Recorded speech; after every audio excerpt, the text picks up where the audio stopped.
10:15 minutos de la mañana. Vamos a ver la portada de la revista Time. David, buenos días. Buenos días, Juan Camilo. Así es, como usted lo venía anunciando durante la emisión, la revista Time decidió como personaje del año en su portada poner a la IA, la inteligencia artificial, y específicamente a los arquitectos de la IA, que son todos esos hombres que se ven sobre esa imagen generada por inteligencia artificial que recrea la foto de los obreros de Nueva York. Me gustaría, Juan Camilo, de los que están ahí, ¿a quiénes reconoce? Musk. Sí. Al de ChatGPT. Sí. También está el OpenAI. Sí. A Mark Zuckerberg. Sí. También lo veo ahí. Al de Google. Sí, señor. Hasta ahí. Vea, de izquierda a derecha, Mark Zuckerberg, Sí. CEO de Meta. Lisa Su, CEO de AMD, que es una empresa de procesadores tecnológicos y de computadores. Elon Musk, el fundador de xAI. Jensen Huang, el presidente y CEO de Nvidia, una de las empresas más importantes de tecnología en el mundo. Sam Altman, el CEO de OpenAI, que es por así decirlo, la empresa que tiene a ChatGPT. Demis Hassabis, el CEO de DeepMind Technologies, que es de Google, DeepMind Google, de la inteligencia artificial de Google. Y también está Darío Amodei, CEO de Anthropic, que es una empresa de seguridad en inteligencia artificial. Tiene el programa Cloud, que es uno de los más importantes en seguridad de inteligencia artificial. Y está Fei Li, es la codirectora del Instituto de Inteligencia Artificial centrada en el ser humano de la Universidad de Stanford en Estados Unidos. Y es la madrina de la IA. ¿No está el de Google? Sí, es Demis Hassabis, CEO de DeepMind Technologies, de Google, que es como el apéndice de Google. Esas son las personas que están en la portada del personaje del año 2025 en la revista Time. Hicimos... David, el artículo es fascinante. Muy bueno. Es muy bueno el artículo. Con datos, con cifras de lo que representa, historias de lo que representó este 2025 para la IA. Le doy un dato nada más. Estaba viendo, del PIB de Estados Unidos, se utilizó el 1.3% para la IA. Sí, ahí podemos... Es un datazo. Tenemos ahí la gráfica del Producto Interno Bruto de Estados Unidos y cómo ha evolucionado con los años, con la aparición de la IA. Este es un dato muy importante. Vea, el capital de lo utilizado en inteligencia artificial de Meta, de Oracle, de Google, de Microsoft, de Amazon, en el 2025 alcanza los 427.000 millones de dólares en el año 2025. Y el pico anual de lo gastado o de lo utilizado en dinero en un porcentaje del Producto Interno Bruto es del 1.3% en tecnología de Estados Unidos, que la mayoría de esa tecnología es de inteligencia artificial. En otras épocas, en 1964, en el proyecto Apolo se utilizó un 1.8%, un 0.8%, un 1.2% en el año 2000, en el proyecto Manhattan en 1944, el 0.4%, pero es el 1.3% del PIB, del Producto Interno Bruto del 2025 de los Estados Unidos, que se destinó o tiene significado en el PIB y que se utilizó para la inteligencia artificial, Juan Camilo. Un dato importantísimo. Exactamente, eso del PIB. ¿Qué más dice el artículo, David? Repasémoslo un poco. Vea, en los textos, en los apartados que tiene, hay algo que habla del riesgo de la inteligencia artificial. Inicia hablando de esos riesgos y ellos entrevistaron a varios investigadores hablando sobre esto y dicen que la inteligencia artificial puede conspirar, engañar o chantajear a las personas. A medida que mejoran los modelos de empresas líderes, los sistemas de IA pueden acabar superando a los humanos como si una especie avanzada estuviera a punto de colonizar la Tierra. Así lo describe la revista Time. Qué tremenda sentencia, que ya la vamos a comentar, de hecho, ahorita con nuestro invitado. Y habló también el Papa León al respecto en ese mismo apartado. Dice, el Papa León XIV advirtió que podía manipular a los niños y servir a ideologías antihumanas. Esto con todo lo que ha aparecido en la IA en las redes sociales. Así es uno de los apartados con los que abre la revista Time. Exactamente. Veo las compañías también. Sí, también tenemos a esas compañías que, para que la gente conozca un poco más sobre cómo se divide el mundo de la inteligencia artificial ahorita en estos momentos. Se dividen en tres: en los creadores de chips, en las bases de datos, donde están las bases de datos, que es el círculo azul que podemos ver. Los proveedores. Los proveedores de todo el cómputo y demás, y también a los creadores de los modelos de inteligencia artificial.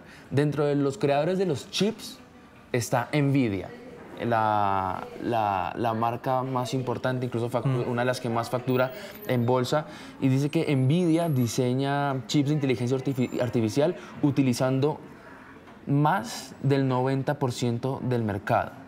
Y en octubre se convirtió en la primera compañía en alcanzar, eso es una cifra en inglés, los 5 trillones de dólares de valoración de la compañía. Miremos, ya repasamos PIB, miremos las historias. Vamos a las historias, a la sección de las historias. ¿Qué cuenta el artículo en las historias? El artículo, además de las gráficas, también tiene un componente multimedia y gráfico de fotos de personas reales. Esa primera historia de esa pareja se llaman María y Matthew Rain. Ellos son los padres de Adam Rain, así lo describe la revista Time, un joven de 16 años que se suicidó tras establecer un profundo vínculo con ChatGPT. Ellos demandaron a OpenAI en agosto, abro comillas. Empezó a utilizarlo para que le ayudara con los deberes, sin ninguna mala intención, y 5 meses después se quitó la vida, dijo Joe. Bueno, es una historia... Dijo María, la madre del joven de 16 años. Muy impactante, entre otras, ¿no? Entre otras, otra que publica El Diario. Ahí veíamos las consecuencias de tal vez el uso excesivo de la IA y cómo la está utilizando. Pero hay otras historias que son lindas. Buenas. Buenas, exacto. Hablamos ahora de Jim Moore. Él es divorciado y está al cuidado de sus padres en una zona rural de Indiana, Estados Unidos. Moore tiene 66 años. Encuentra compañía en los chatbots de la inteligencia artificial que simulan ser amigos e incluso parejas sentimentales. Abro comillas.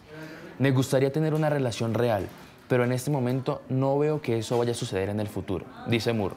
Al estar aislado, es mi mejor opción. Bueno, ahí está entonces. Vamos a seguir repasando este artículo de la revista Time a medida que vamos avanzando en ese repaso del artículo. 10:23 minutos de la mañana. Gracias, David. Ya voy a volver con usted. Vale, Juan Camilo. Repasando este artículo de la revista, de los personajes del año, voy a saludar a Giovanni Estela. Fue el exgerente general de Google Colombia, aquí para nuestro país. Y Giovanni, su historia yo la he leído. Leí varios de sus posteos en LinkedIn. Es tremenda historia. Giovanni, gracias por aceptar esta invitación de Noticias Caracol. Muchas gracias a ustedes y muchas gracias por recibirme y por invitarme.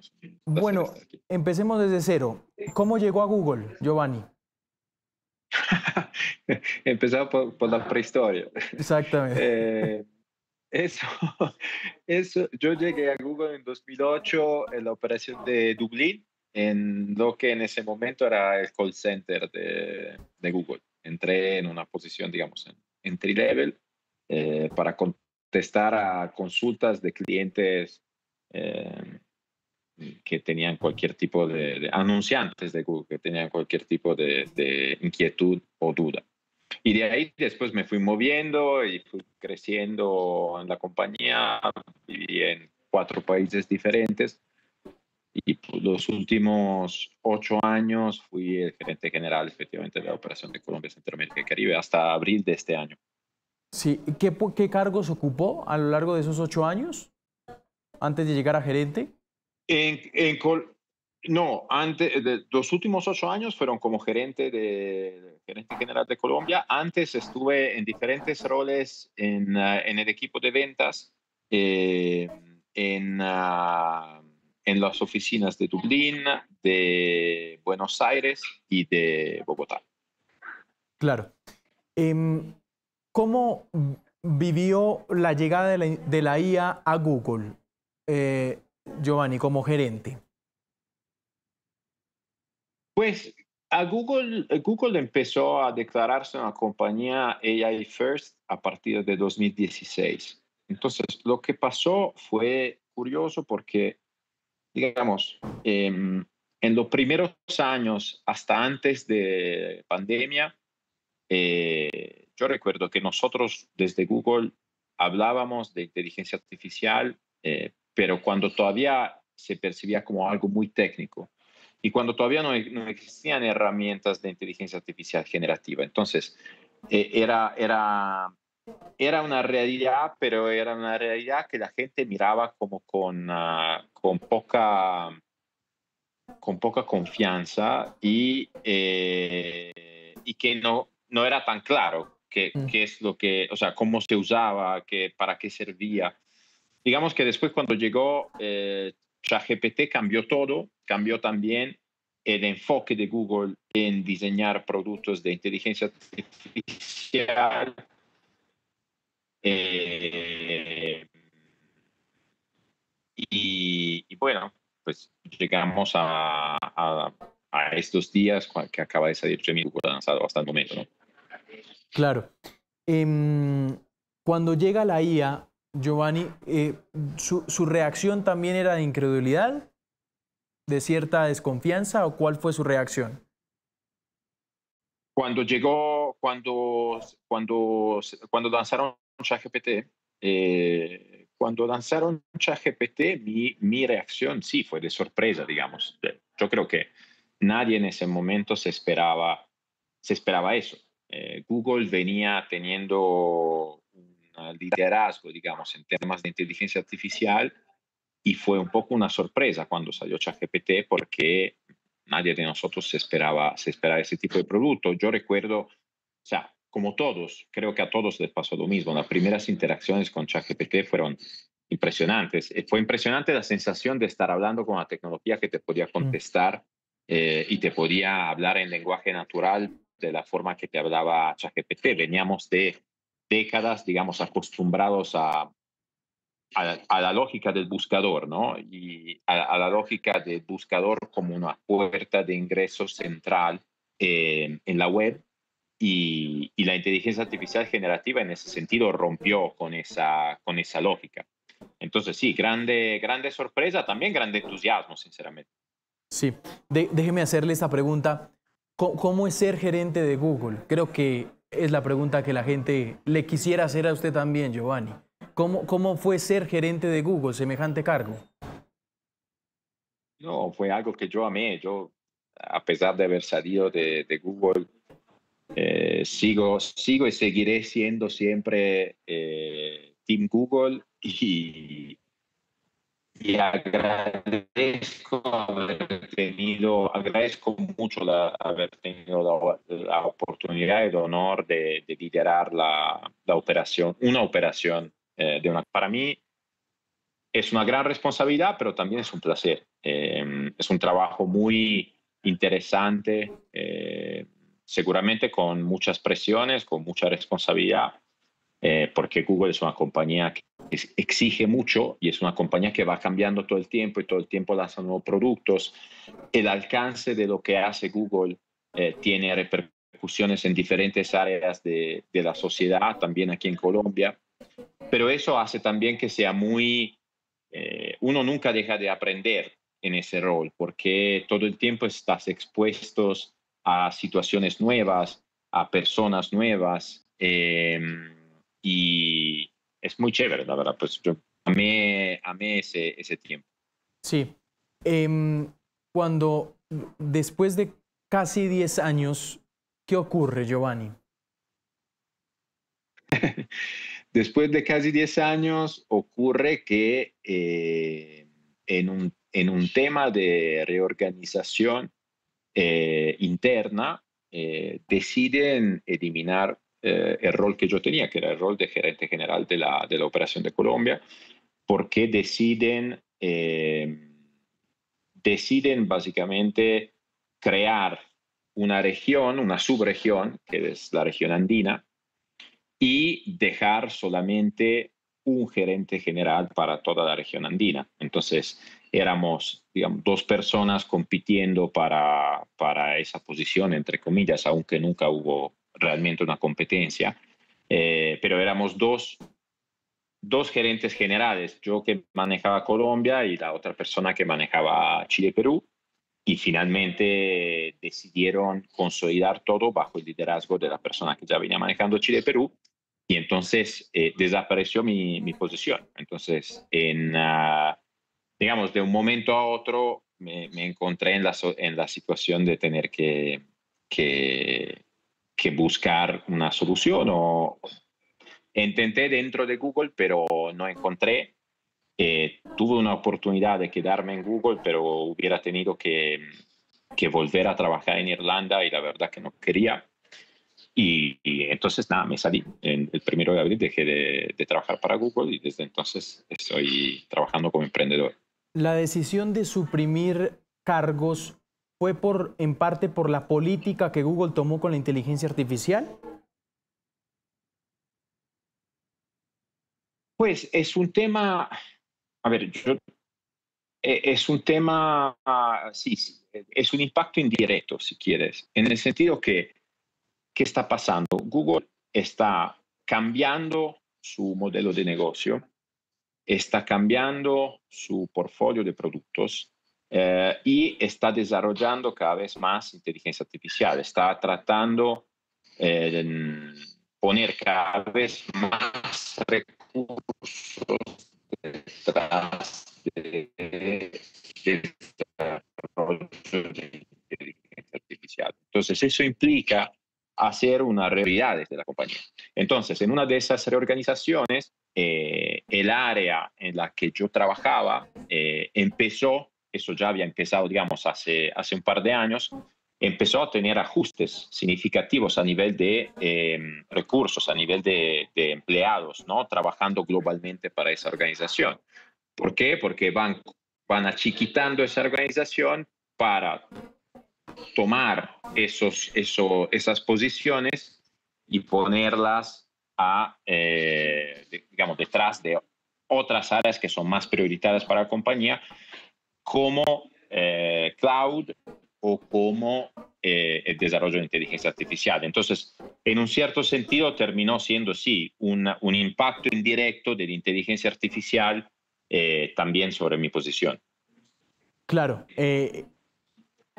Después de esa decisión, voy a leer, esto es hace exactamente, no logro ver, hace 9 meses, ¿sí? Ocurrió esto, Giovanni. Sí. Y Giovanni ese día publica un post que tuvo demasiadas interacciones en LinkedIn. Y publica lo siguiente, dice: después de casi 10 años teniendo el honor de liderar la operación de Google en Centroamérica y el Caribe, primero y después en Colombia, ha llegado el momento de empezar nuevos proyectos y retos laborales. Google es una compañía única con cuya cultura y propósito siempre he sentido una conexión profunda. Ahora la empresa está en proceso de consolidación de roles para responder a diferentes necesidades de negocio y de eficiencia organizacional. En ese proceso de cambio, también el rol que yo he cubierto con todas las ganas y entrega estos años cambiará. Seguiré trabajando en la operación de Google hasta el 1 de abril, bueno, en esa época, apoyando el equipo local de transición, agradeciendo a Adriana Noreña por la confianza, las enseñanzas y las oportunidades de crecimiento que me ha dado en estos últimos años. Dice: la vida está hecha de etapas, momentos y cambio, este es uno de ellos y yo estoy listo y preparado para seguir aprendiendo, aceptando nuevos retos y persiguiendo nuevas oportunidades. Ese es uno. Pero hay otro que me parece más poderoso y fue hace 2 meses, donde Giovanni empieza a citar charlas con su hijo. Y dice: papá, ¿ya no trabajas en Google?, le dice el hijo de 7 años. Dice: la pregunta me congeló, no por el trabajo perdido, por lo que vi en sus ojos, confusión total. Durante años papá era el de Google, el que viajaba, el de las oficinas con gomitas gratis, el importante. Y a partir de ahí cambió la vida. Amplíenos un poco ese posteo, Giovanni. ¿Por qué decidió escribirlo? ¿A qué se estaba usted enfrentando hace 4, 5 meses, 2 meses? No, pues claramente son momentos de transición que pasan en la vida de una persona, ¿no? Y yo lo que estoy tratando de compartir en LinkedIn, he usado LinkedIn como una herramienta para compartir un poco todo este viaje que me ha tocado desde entonces, porque creo que hay muchos aprendizajes que pueden ser útiles también para otras personas. A veces no se habla tanto, ¿no? De los momentos más difíciles. El LinkedIn es una red en donde, por definición, muchos comparten logros y cosas buenas que pasan. Y ojo, yo también a veces lo hago, pero también yo creo que hay mucho valor en compartir las dificultades y sobre todo mostrar de qué manera una persona puede superar o enfrentar determinados momentos. Entonces, yo desde la salida de Google, pues he tenido momentos difíciles como cualquier persona que se encuentre en una situación así, teniendo que buscar empleo o pues quedándose sin empleo de un día para otro. Hay muchos temas relacionados con eso, la pérdida digamos, del estatus, la pérdida del rol, la pérdida del sueldo. Además, siendo extranjero, igualmente en Colombia, por más que vivo acá hace 10 años, temas de, no sé, de visa, de seguro médico, hay un montón de situaciones que hacen que pueda ser difícil y también con digamos, el pensamiento continuo de qué hago para volver a generar ingresos. ¿Será que me vuelvo a emplear o será que empiezo a desarrollar proyectos propios?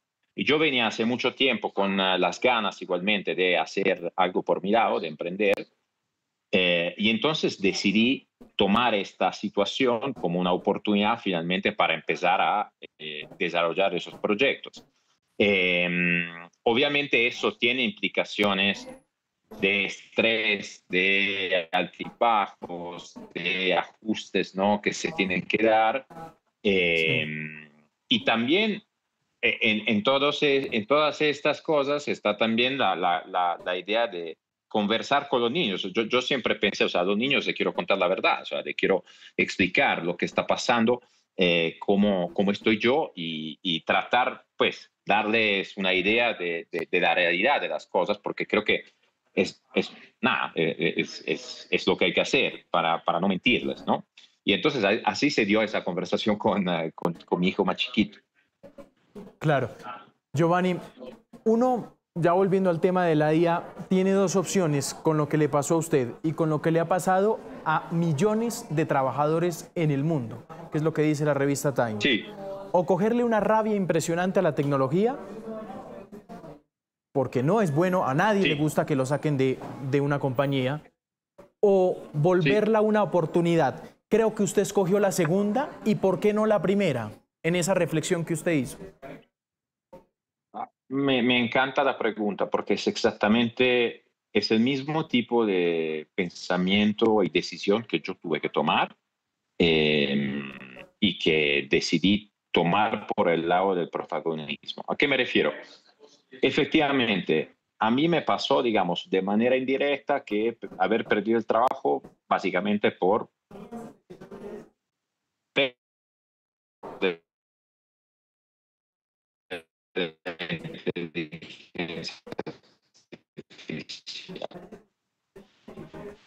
lo que me ha pasado a mí, como decías, justamente le va a pasar al futuro a la medida que cada vez más empresas. Pero entonces, en el momento que eso pasa, cada persona tiene dos posibilidades. Se puede quedar o en el victimismo, dándose palmaditas y lamiéndose las heridas, preguntándose por qué le pasó a él y qué va a hacer y cómo salir adelante, o puede tratar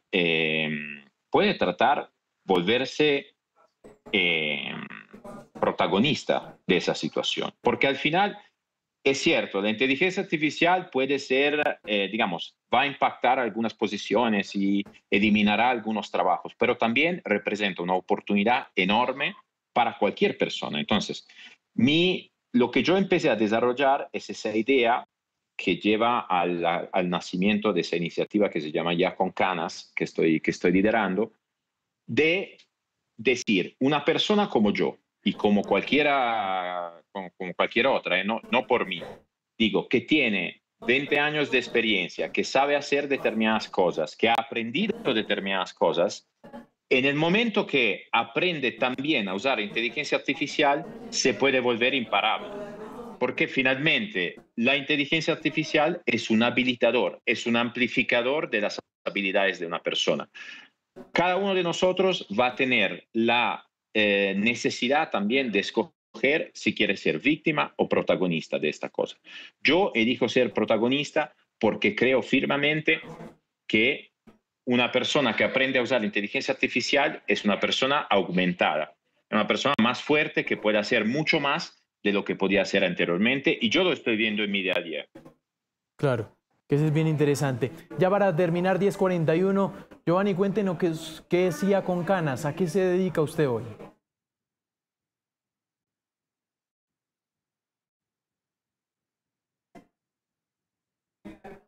IA con Canas es eso, es una iniciativa que busca explicar de manera sencilla inteligencia artificial para hacer que más personas se puedan acercar y puedan aprender a usarla. Yo creo que hoy en día hay mucho miedo generado por varias razones sobre la inteligencia artificial. Mucha gente que teme que la inteligencia artificial le quitará el trabajo, mucha gente que está como asustada con el miedo de quedarse atrás. No se necesita ser un ingeniero, no se necesita ser un doctor, tener un doctorado, no se necesita saber desarrollar código para poder aprender a usar la inteligencia artificial, y más bien aprender a usarla es una cosa relativamente sencilla que yo puedo acompañar y explicar cómo se hace, y una vez que una persona aprende a hacerlo, las posibilidades que se le abren de hacer negocios, de hacer más cosas, de volverse más productivo, más eficiente, se vuelven interminables.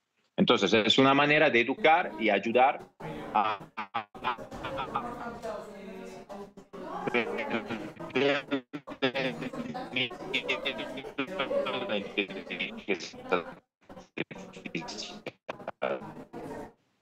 Claro, 10:43 minutos de la mañana. Giovanni, le agradecemos mucho estos minutos. Gracias de verdad por contarnos su historia. Un abrazo.